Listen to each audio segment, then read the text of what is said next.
ಅತ್ತಿಗೆ ಇಷ್ಟೆಲ್ಲ ಆದ್ಮೇಲೂ ನೀವೇ ಮಾತನ್ನ ಆಡ್ತಿದ್ದೀರಾ? ಪಾರ್ವತಿ ತಾನು ಅರಸನ ಕೋಟೆ ಅಖಿಲಾಂಡೇಶ್ವರಿಯ ಸೊಸೆ ನನ್ನನ್ನು ಮನೆಯಿಂದ ಆಚೆ ಹಾಕ್ಬಿಟ್ಟಿದ್ದಾರೆ ಅಂತ ಹೇಳಿನೇ ಅಲ್ಲಿ ಅವಳ ಕೆಲಸನ ಗಿಟ್ಟಿಸ್ಕೊಂಡಿರ್ತಾಳೆ. ಆ ಓನರು ನಿಮ್ಮ ಬಗ್ಗೆ ಅದೆಷ್ಟು ಹಗುರವಾಗಿ ಯೋಚನೆ ಮಾಡಿರ್ತಾರೋ ಏನೋ, ನನಗಂತೂ ಅದೇ ಯೋಚನೆ ಆಗ್ಬಿಟ್ಟಿದೆ. ಅತ್ತಿಗೆ ಇಷ್ಟೆಲ್ಲ ಆದ್ಮೇಲೂ ಈಗಲೂ ನೀವು ಪಾರ್ವತಿ ಪರನೇ ನಿಲ್ತೀರಾ ಅತ್ತಿಗೆ? ಹೌದು, ಪಾರ್ವತಿ ಏನು ಅಂತ ನನಗೆ ಚೆನ್ನಾಗಿ ಗೊತ್ತಿರೋದ್ರಿಂದ ನಾನು ಅವಳ ಪರ ನಿಲ್ತೀನಿ.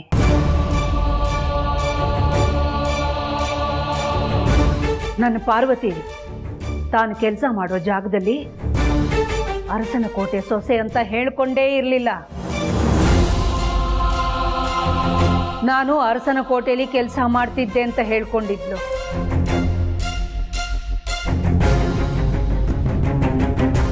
ಕೆಫೆ ಓನರ್ಗೆ ಪಾರ್ವತಿ ನನ್ನ ಸೊಸೆ ಅಂತ ನಾನು ಹೇಳಿದ ಮೇಲೆ ಗೊತ್ತಾಗಿದ್ದು. ಇಲ್ಲ ಅಂದ್ರೆ ಪಾರ್ವತಿ ಈ ವಿಷಯ ಹೇಳ್ತಾನೇ ಇರಲಿಲ್ಲ. ನೀವು ಪಾರ್ವತಿನ ಬಹಳ ಇತ್ತೀಚೆಗೆ ನೋಡ್ತಾ ಇದ್ದೀರಾ, ಅದಕ್ಕೆ ಅವಳು ಏನು ಅಂತ ನಿಮ್ಗೆ ಅರ್ಥ ಆಗಿಲ್ಲ. ಆದ್ರೆ ನನ್ನ ಪಾರ್ವತಿಯ ನೆರಳು ಕೂಡ ನನಗೆ ತೀರಾ ಪರಿಚಿತ.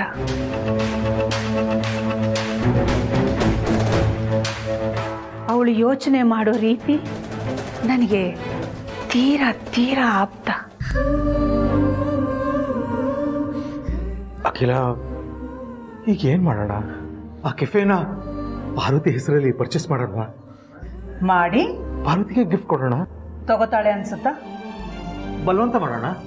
ಎಮೋಷನಲ್ ಆಗಿ ಮಾತಾಡೋಣ. ತಗೊಳ್ಳೇಬೇಕು ಅಂತ ಜಗಳ ಮಾಡೋಣ. ಆಗ್ಲೂ ನಾವು ಕೊಡೋ ಉಡುಗೊರೆನ ತಗೊಂಡ್ರೆ ಸರಿ. ಇಲ್ಲ, ನಾವು ನಾವಾಗೆ ಬೆಳಿಬೇಕು ಅಂತ ಇದ್ದೀವಿ, ಇವ್ರು ನಮಗದಕ್ಕೆ ಅವಕಾಶ ಕೊಡ್ತಾ ಇಲ್ಲ, ಅದಕ್ಕೆ ಇವರಿಂದ ದೂರನೇ ಹೊರಟು ಹೋಗೋಣ ಅಂತ ಬೇರೆ ಕಡೆ ಹೊರಟೋದ್ರೆ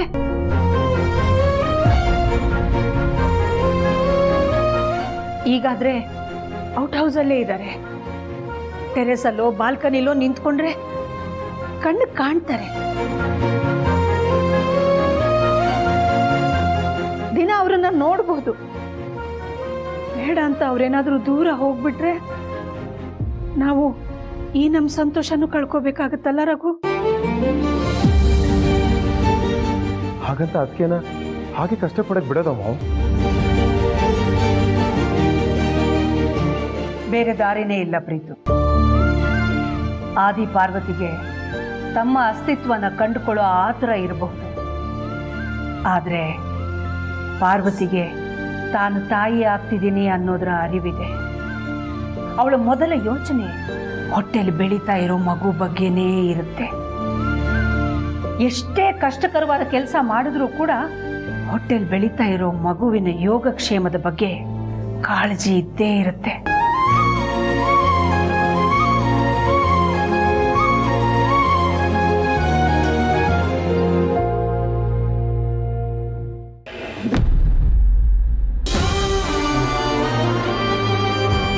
ಪಾರು, ನೀನು ಕೆಲಸ ಮಾಡ್ತಾ ಇರೋ ವಿಷಯ ಯಾರಿಗೂ, ನನಗೂ ಕೂಡ ಗೊತ್ತಾಗಬಾರ್ದು ಅಂತ ಮುಚ್ಚಿಟ್ಟಿದ್ದೆ.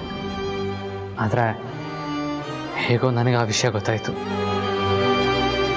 ಆಮೇಲೆ ಈ ವಿಷಯ ಮಿಕ್ಕೋರು ಹೇಗೂ ಗೊತ್ತಾಗಬಾರ್ದು, ಗೊತ್ತಾದರೆ ನೊಂದ್ಕೋತಾರೆ ಅಂತ ಈ ವಿಷಯನ ಮುಚ್ಚಿಡೋಣ ಅಂತ ಡಿಸೈಡ್ ಮಾಡಿದ್ವಿ. ಆದರೆ ಇವತ್ತು ನೀನು ಕೆಫೆಗೆ ಕೆಲಸ ಮಾಡ್ತಾ ಇರೋ ವಿಷಯ ಅಮ್ಮಂಗೆ ಗೊತ್ತಾಗೋಯ್ತು. ಇವಾಗ ಅಮ್ಮಂಗೆ ಗೊತ್ತಾಗಿರೋದ್ರಿಂದ ಅಪ್ಪಂಗೆ, ಪ್ರೀತುಗೆ, ಜನನಿಗೆ, ಸಾವಿತ್ರಮ್ಮಂಗೆ, ಅರಸನ ಕೋಟೆಯಲ್ಲಿರೋ ಎಲ್ಲರಿಗೂ ಈ ವಿಷಯ ಗೊತ್ತಾಗಿರುತ್ತೆ.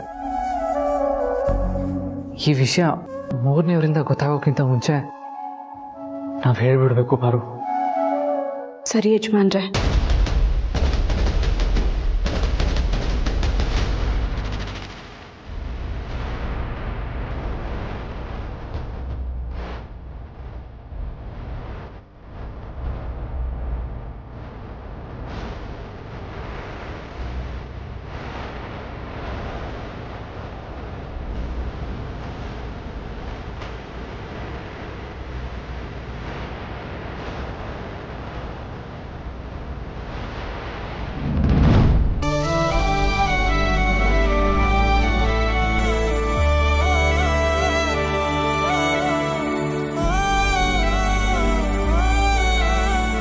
ಸರ್ತಿ ಏನಾಯ್ತು?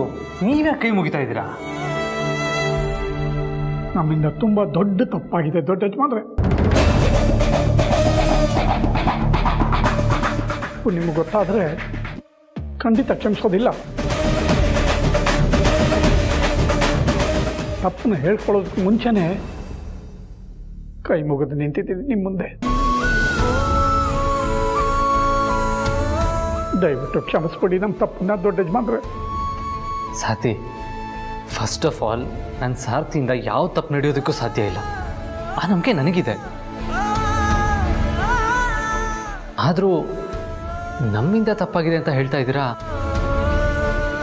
ನಿಮ್ಮಿಂದ ತಪ್ಪಾಗಿದ್ರೆ ಬರೀ ನನ್ನಿಂದ ತಪ್ಪಾಗಿದೆ ಅಂತ ಹೇಳ್ತಾ ಇದ್ರಿ. ನಮ್ಮಿಂದ ಅಂದರೆ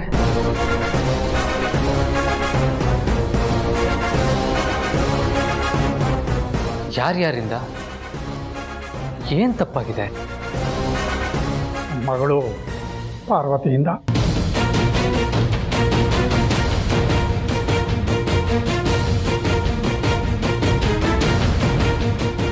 ಮಕ್ಕಳು ತಪ್ಪಾಡಿದ್ರೆ ಹೆತ್ತವ್ರು ತಾನೇ ಹೊಣೆ. ಅದಕ್ಕೆ ನಮ್ಮಿಂದ ತಪ್ಪಾಗಿದೆ ಅಂತ ಹೇಳಿದ್ದು. ಇವಳು ಅದ್ಯಾವುದೋ ಕೆಫೆನಲ್ಲಿ ಕೆಲಸಕ್ಕೆ ಸೇರ್ಕೊಂಡಿದ್ದಾಳೆ ದೊಡ್ಡ ಯಜಮಾನ್ರೆ. ಇವತ್ತು ಅಖಿಲಮ್ನವ್ರ ಮುಂದೆನೇ ಸಿಕ್ಬಿದ್ದಿದ್ದಾಳೆ. ಇವತ್ತು ಅಖಿಲಮ್ನವ್ರು ನನಗೆ ಫಾರಮ್ ಹೌಸ್ಗೆ ಹೋಗೋ ಕೆಲಸ ವಹಿಸಿದ್ರು. ಅದಕ್ಕೆ ಅಖಿಲಮ್ನವ್ರ ಜೊತೆ ಮಂಜಣ್ಣ ಹೋಗಿದ್ದ ಡ್ರೈವರು. ಅವನು ಬಂದಮೇಲೆ ಎಲ್ಲ ವಿಷಯ ಹೇಳ್ದ ನನಗೆ. ಆ ವಿಷಯ ಕೇಳ್ತಿದ್ದಂಗೆ ನನಗೆ ಕಣ್ಣು ಕತ್ಲಿಟ್ಟಂಗಾಯ್ತು ದೊಡ್ಡ ಯಜಮಾನ್ರೆ. ಇವಳು ಅಲ್ಲಿ ಇಲ್ಲಿ ಹೋಗಿ ಕೆಲಸ ಮಾಡೋದಕ್ಕೆ ನೀವೇನು ಕಮ್ಮಿ ಮಾಡಿದ್ರೆ ಇವಳಿಗೆ ದೊಡ್ಡ ಯಜಮಾನ್ರೆ? ಇವಳು ಬಸ್ರಿ ಅಂತ ಗೊತ್ತಾದಾಗ್ಲಿಂದಲೂ ಕಣ್ಣಲ್ಲಿ ಕಣ್ಣಿಟ್ಟು ನೋಡ್ಕೊಂಡಿದ್ದೀರಿ ಇವಳನ್ನ. ಕೆಲ್ಸಕ್ಕೆ ಸೇರ್ಕೊಂಡಿರೋದು ನನಗೂ ಹೇಳಿಲ್ಲ ಅಂದರೆ ನಿಮಗೂ ಹೇಳಿರಲ್ಲ. ಯಾರಿಗೂ ಹೇಳ್ದೆ ಅಲ್ಲೋ ಕೆಲ್ಸಕ್ಕೆ ಸೇರ್ಕೊಂಡಿದ್ದಾಳೆ. ನನ್ನ ಮಗಳು ತಪ್ಪು ಮಾಡಿದ್ದಾಳೆ ಅಂದರೆ ನಾನೇ ತಪ್ಪು ಮಾಡ್ದಂಗಲ್ವಾ ದೊಡ್ಡ ಯಜಮಾನ್ರೆ? ಕೆಲವೊಮ್ಮೆ ನನ್ನ ಬಗ್ಗೆ ಏನು ತಪ್ಪು ತಿಳ್ಕೊಂಡ್ರೋ ಏನೋ. ಮಗಳನ್ನು ಅಳಿಯನ್ನು ಮನೆಗೆ ಕರ್ಕೊಂಡು ಬಂದು ಚೆನ್ನಾಗಿ ನೋಡ್ಕೋತೀನಿ ಅಂತ ಹೇಳಿದ್ದವನು ಬಸ್ರಿ ಮಗಳನ್ನ ಕೆಲ್ಸಕ್ಕೆ ಕಳಿಸ್ತಿದ್ದಾನೆ ಅಂತ ಎಷ್ಟು ಬೈಕೊಂಡ್ರೋ ಏನೋ. ಅದು ದೊಡ್ಡ ಯಜಮಾನ್ರೆ, ಪ್ರಮಾಣ ಮಾಡಿ ಹೇಳ್ತಿದ್ದೀನಿ, ಇವಳು ಕೆಲ್ಸಕ್ಕೆ ಹೋಗ್ತಿರೋ ವಿಚಾರ ನನಗೆ ಮಂಜಣ್ಣ ಹೇಳಿದ ಮೇಲೇ ಗೊತ್ತಾಗಿದ್ದು. ಈ ವಿಷಯ ನಿಮಗೆ ಮುಂಚೆನೇ ಗೊತ್ತಿರಲಿಲ್ಲ ಅಂತ ನನಗೆ ಗೊತ್ತು ಸಾರ್ಥಿ. ಆದರೆ ನಿಮಗೂ ಗೊತ್ತಿಲ್ಲದಿರೋ ವಿಷಯ ಒಂದಿದೆ. ಏನು ದೊಡ್ಡ ಯಜಮಾನ್ರೆ? ಪಾರ್ವತಿ ಕೆಲ್ಸಕ್ಕೆ ಹೋಗ್ತಾ ಇರೋ ವಿಚಾರ ನನಗೆ ಮುಂಚೆನೇ ಗೊತ್ತಿತ್ತು.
ರೀ, ಎಷ್ಟು ಸಲ ಕಾಲ್ ಮಾಡ್ಬೇಕು ನಿಮಗೆ?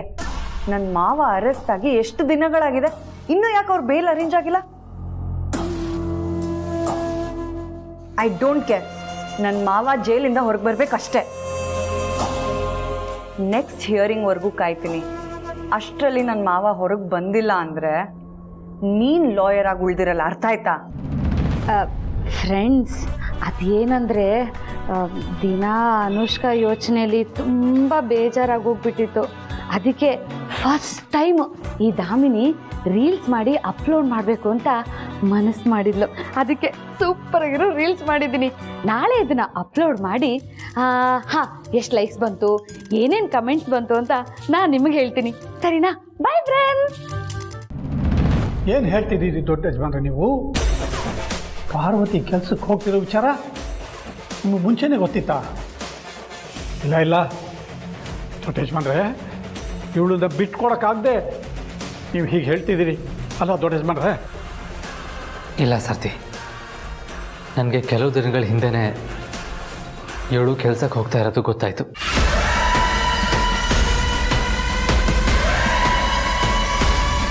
ಇವಳು ಕೆಲಸ ಮಾಡ್ತಾ ಇರೋ ಓನರ್ನೇ ನಾನು ಅವ್ರ ಮನೆಗೆ ಡ್ರಾಪ್ ಮಾಡುವಂಥ ಸಂದರ್ಭ ಬಂತು. ಆಗ ಇವಳು ಕೆಲಸ ಮಾಡ್ತಾ ಇದ್ದನ್ನು ನಾನು ನೋಡಿದೆ. ಆವಾಗಲೇ ನನಗೆಲ್ಲ ವಿಷಯ ಗೊತ್ತಾಯಿತು. ಅಲ್ಲ ದೊಡ್ಡ ಯಜಮಾನ್ರೆ, ಇಷ್ಟೆಲ್ಲ ಗೊತ್ತಾದ್ಮೇಲೂ ನೀವು ಇವಳನ್ನ ಕೆಲ್ಸಕ್ಕೆ ಹೋಗೋದಕ್ಕೆ ಬಿಟ್ರಾ? ಅವತ್ತೇ ಯಜಮಾನ್ರು ಕೆಲಸ ಬಿಟ್ಬಿಡು ಅಂತ ಹೇಳಿದ್ರಪ್ಪ. ಅವ್ರು ನನ್ನ ಮೇಲೆ ಕೋಪ ಮಾಡಿಕೊಂಡು ಮಾತು ಕೂಡ ಬಿಟ್ಟಿದ್ರು. ಅವತ್ತು ಜಯಕ್ಕ ಅವ್ರ ಅಕ್ಕನ ಮಗು ತೀರ್ಕೋತು ಅಂತ ಹೇಳಿದ್ಯಲ್ಲ, ಅದೇ ನೀವಿಬ್ರು ಮಾಮೂಲಿಯಾಗಿಲ್ಲ ಅಂತ ಹೇಳಿದ್ಯಲ್ಲ ಅವತ್ತು. ಆವತ್ತಿನ ದಿನನೇ ಯಜಮಾನ್ರಿಗೆ ನಾನು ಕೆಲಸ ಮಾಡ್ತಿದ್ದಿದ್ದ ವಿಷಯ ಗೊತ್ತಾಗಿದ್ದು.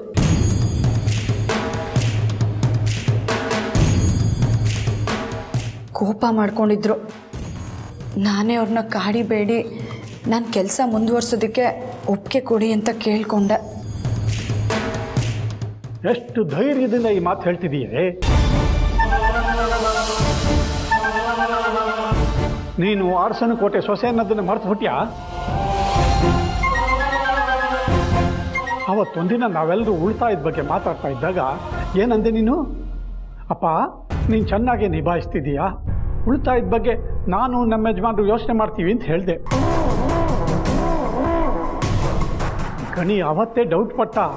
ನಮ್ಮನ್ನೆಲ್ಲರನ್ನು ಮನೆಯಿಂದ ಆಚೆ ಕಳಿಸಿ ನೀನು ಯಾವುದೋ ಪಾರ್ಟ್ ಟೈಮ್ ಕೆಲಸ ಮಾಡ್ತಿದ್ಯಾ ಅಂತ ಅವನು ಹೇಳ್ದ. ಆದರೆ ನೀನು ಅವನಿಗೆ ದಬಾಯಿಸ್ಬಿಟ್ಟೆ. ಏನೋ ಹಂಗಂತೀಯ? ನಾನು ಕೆಲಸ ಮಾಡುವಂಥ ಕರ್ಮ ಏನೋ ಬಂದಿದೆ, ನನ್ನ ನೋಡ್ಕೊಳ್ಳೋದಕ್ಕೆ ನಮ್ಮ ಯಜಮಾನರು ನಮ್ಮಪ್ಪ ಇದ್ದಾರೆ ಅಂತ. ಈಗ ಅಂಥ ಕರ್ಮ ಏನೇ ಬಂದಿದೆ ನಿನಗೆ ಕೆಲಸ ಮಾಡುವಂಥದ್ದು? ನನ್ನ ಮಗಳು ಬಂಗಾರದಂಥವಳು ಏನೇ ಮಾಡಿದ್ರು ಅರಸನಕೋಟೆ ಒಳ್ಳೆಯದನ್ನೇ ಮಾಡ್ತಾಳೆ ಅಂತ ನಂಬಿಕೆ ಶುರುವಾಗಿತ್ತು. ಇವತ್ತು ಅಖಿಲಮ್ನವರು ಆ ಕೆಫೆಗೆ ಬಂದಂಗೆ ನಾಳೆ ದಿವಸ ಅರಸನಕೋಟೆ ಬಗ್ಗೆ ಗೊತ್ತಿರೋರು ಆ ಕೆಫೆಗೆ ಬರ್ಬೋದು. ಆಗ ಅವರೆಲ್ಲ ನಿನ್ನನ್ನು ಗುರ್ತು ಹಿಡಿದು, ಅಲ್ಲ ಅರಸನಕೋಟೆ ದೊಡ್ಡ ಮನುಷ್ಯರು, ಊರಿಗೆ ಉಪಕಾರ ಮಾಡೋರು ಬಸರೇ ಆಗಿರೋ ತಮ್ಮ ಸೊಸೆನೇ ಆ ಕೆಫೆಗೆ ಕೆಲಸಕ್ಕೆ ಕಲಿಸ್ತಿದ್ದಾರೆ ಅಂತ ಹಾಡ್ಕೊಳ್ಳೋದಿಲ್ವಾ? ಸಾರ್ಥಿ, ಅರಸನಕೋಟೆಯವ್ರು ಯಾರಿಗಾದರೂ ಅವಮಾನ ಆಗುತ್ತೆ ಅಂತ ಹೇಳೋದಕ್ಕೆ ಪಾರ್ವತಿಯನ್ನು ಕಳ್ತನ ಮಾಡ್ತಾ ಇಲ್ಲ. ಕಷ್ಟಪಟ್ಟು ನಿಷ್ಠೆಯಿಂದ ದುಡಿತಾ ಇದ್ದಾಳೆ. ಆ್ಯಕ್ಚುಲಿ ಆ ವಿಷಯ ಅಮ್ಮಂಗೂ ಗೊತ್ತು. ಅದಕ್ಕೆ ಅಮ್ಮ ಇವತ್ತು ಓನರ್ಗೆ ಅವಳಿಗೆ ಆಯಾಸ ಆಗದೆ ಇರುವಂಥ ಕೆಲಸ ಕೊಡಿ ಅಂತ ಹೇಳಿದ್ದಾರೆ ಹೊರತು ಅವಳನ್ನ ಕೆಲಸದಿಂದ ಬಿಡಿಸಿ ಅಂತ ಹೇಳಿಲ್ಲ.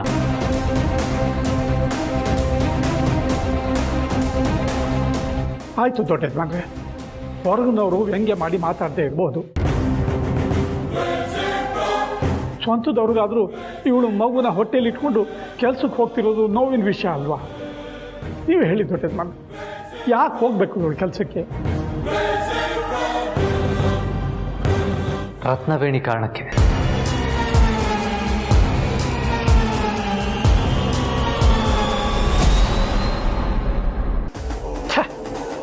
ಈ ರತ್ನವೇಣಿನ ಹೆಂಗಸಿಂದ ಇನ್ನು ಎಷ್ಟು ಸಹಿಸ್ಕೋಬೇಕು ನಾವು? ಇಲ್ಲ, ಇದಕ್ಕೆಲ್ಲ ಇವತ್ತೇ ಮಂಗಳ ಆಡ್ಬಿಡ್ಬೇಕು. ನಾನು ಈಗಲೇ ಹೋಗಿ ಅಖಿಲಮ್ಮನವ್ರ ಹತ್ರ ಎಲ್ಲ ಹೇಳ್ಬಿಟ್ಟು ಬರ್ತೀನಿ. ಬೇಡಪ್ಪ,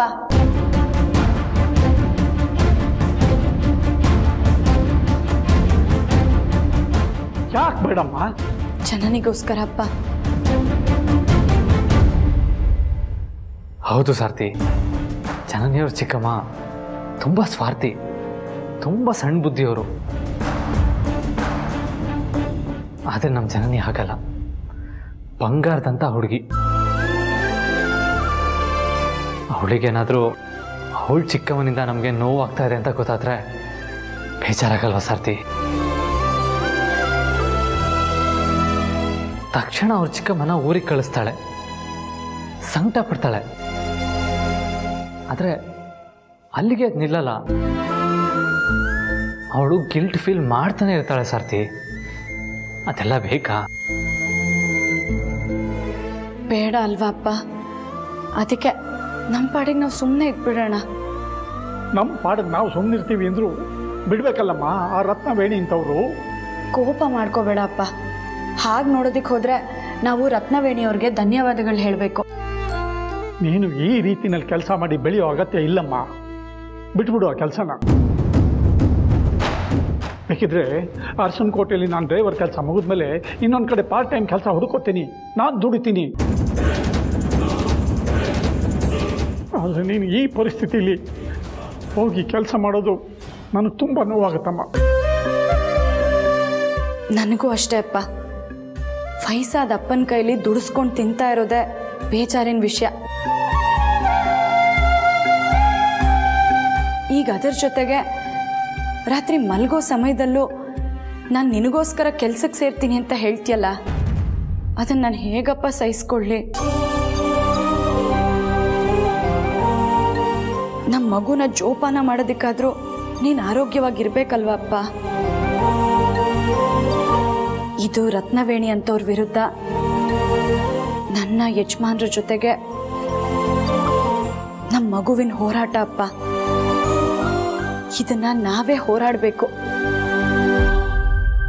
ನಾವೇ ಗೆಲ್ಲಬೇಕು. ದಾರಿ ಕಷ್ಟ ಇದೆ, ಆದರೆ ಗೆಲ್ತೀವಿ ಅನ್ನೋ ನಂಬಿಕೆ ಇದೆ ಅಪ್ಪ. ನೀನು ಯೋಚನೆ ಮಾಡಬೇಡ. ಒಂದಿನ ಜನ್ಮ ಅಂತ ಒಂದಿದ್ರೆ ಈ ಬಡವನ ಮಗಳಾಗಿ ಹುಟ್ಟಬೇಡ ಮಗಳೇ ನೀನು. ಯಾಕಪ್ಪ ಹೀಗೆಲ್ಲ ಮಾತಾಡ್ತೀಯ? ನನ್ನ ಮಗಳಾಗಿ ಹುಟ್ಟಿದ್ದಕ್ಕೆ ತಾನೇ ಈ ಅಸ್ತಿತ್ವದ ಹೋರಾಟ. ಹೆರಿಗೆ ದಿನ ಹತ್ರ ಬರ್ತಿದ್ರು ಕೆಲ್ಸಕ್ಕೆ ಹೋಗೋ ಅನಿವಾರ್ಯತೆ. ಖಂಡಿತ ಇಲ್ಲ ಅಪ್ಪ. ನಿನ್ನ ಮಗಳಾಗಿ ಹುಟ್ಟಿದ್ದಕ್ಕೆ ತಾನೇ ನನಗೆ ಅರಸನಕೋಟೆಯವ್ರ ಸೇವೆ ಮಾಡೋ ಅವಕಾಶ ಸಿಕ್ಕಿದ್ದು. ನಿನ್ನ ಮಗಳಾಗಿ ಹುಟ್ಟಿದ್ದಕ್ಕೆ ಅಲ್ವಾ ಅಪ್ಪ ಯಜಮಾನ್ರು ನನಗೆ ಗಂಡನಾಗಿ ಸಿಕ್ಕಿದ್ದು, ಗಣಿ ನನಗೆ ತಮ್ಮನಾಗಿ ಸಿಕ್ಕಿದ್ದು.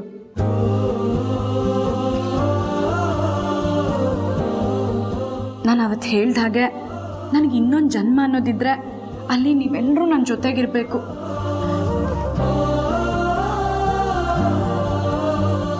ನಿನ್ನ ಮಗಳಾಗಿ ಹುಟ್ಟಿದ್ದಕ್ಕೆ ನಾನು ಹೆಮ್ಮೆ ಪಡ್ತೀನಪ್ಪ. ನೋಡು, ಇದೇ ಕೊನೆ. ಇನ್ನೊಂದ್ಸಲ ನೀನು ಈ ಥರ ಎಲ್ಲ ಮಾತಾಡಬಾರ್ದು. ನನಗೆ ಅಳು ಬರುತ್ತಷ್ಟೆ.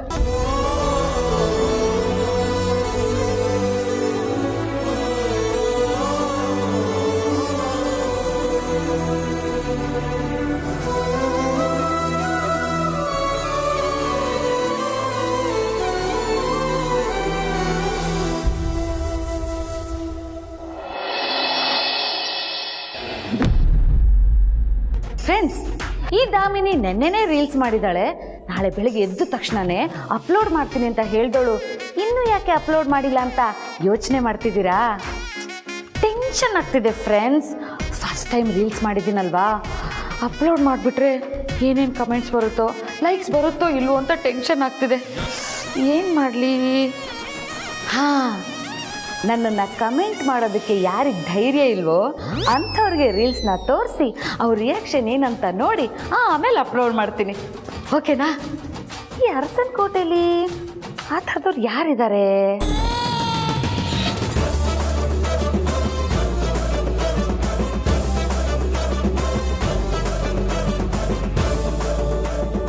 ಅರೆ ಚೆನ್ನಪ್ಪ, ನೀನಿಲ್ಲೇ ಇದೀಯಾ? ಮೇಡಮ್ ಇಲ್ಲೇ ಇದ್ದೀನಿ. ಹಾ, ಚೆನ್ನಪ್ಪ, ನನ್ನ ನೋಡಿದ್ರೆ ನಿನ್ಗೇನ್ ಅನ್ಸುತ್ತೆ? ಅಯ್ಯೋ ಮೇಡಮ್, ಇದೇ ನಿಮ್ ಕೇಳ್ತಾ ಇದ್ದೀರಾ? ಇದನ್ನೇನಾದ್ರೂ ಮೋಹನ್ ಸರ್ ಕೇಳಿಸ್ಕೊಂಡ್ರೆ ಏನು ಅನ್ಕೊಂತಾರೋ ಏನೋ. ರೂಬೆ ಲಡ್ಡು ಬಂದು ಬಾಯಿಗೆ ಬಿತ್ತು ಅನ್ನೋ ಥರ ಆಡ್ಬೇಡ. ನಾನು ನನ್ನ ನೋಡಿದ್ರೆ ಹೆಂಗನ್ಸುತ್ತೆ ಅಂತ ಕೇಳಿಲ್ಲ, ನನ್ನ ಬಗ್ಗೆ ರೆಸ್ಪೆಕ್ಟ್ ಎಷ್ಟಿದೆ ಅಂತ ಕೇಳಿದ್ದು. ರೆಸ್ಪೆಕ್ಟ್ ಒಂದು ರೇಂಜ್ಗೆ ಐತೆ ಮೇಡಮ್. ಅದೇ ರೆಸ್ಪೆಕ್ಟ್ ಇಂದ ನಾನು ಫಸ್ಟ್ ಟೈಮ್ ಒಂದು ರೀಲ್ಸ್ ಮಾಡಿದ್ದೀನಿ. ಇದು ನೋಡಿ ನಿನ್ನ ಅಭಿಪ್ರಾಯ ಹೇಳ್ತೀಯಾ? ತೋರಿಸಿ ಮೇಡಮ್.